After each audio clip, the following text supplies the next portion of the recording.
La main du peuple, c'est une sorte d'un personnage, d'une main déformée qui vient d'une citation. Elles disent une main éducatrice du peuple, piétinée par le pouvoir. Et d'après cette citation, j'ai pris la main éducatrice et le pied qui piétine et j'ai mélangé les deux morphologies pour que ça donne une main déformée.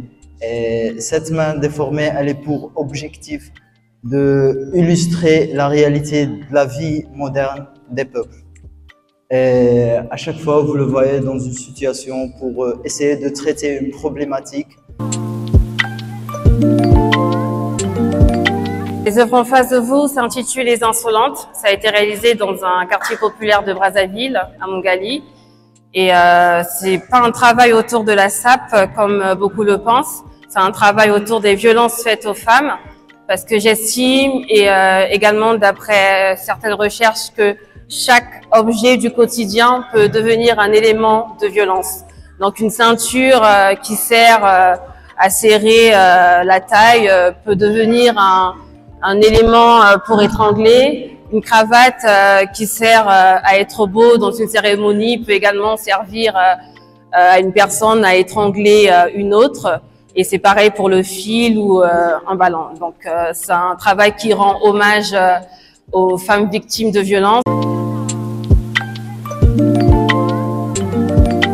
Je dirais que mon travail, c'est le fruit d'une démarche et mon univers, c'est la chaussure. En fait, je traite la chaussure comme une image de marque. Je traite la chaussure comme un témoin de la vie de l'homme, de sa personnalité, de son parcours, de ses bonheurs et de ses malheurs. Et on a face à nous ici une œuvre de bottes qui n'est pas de nature lèche-bottes. Et nous voyons qu'ici, je lance un signal et je tire des sonnettes d'alarme par rapport à mon environnement. C'est alors ici vous allez constater que la chaussure nous fait entrer à un champ panoramique et qui dénonce, qui témoigne et qui pose un jugement de valeur.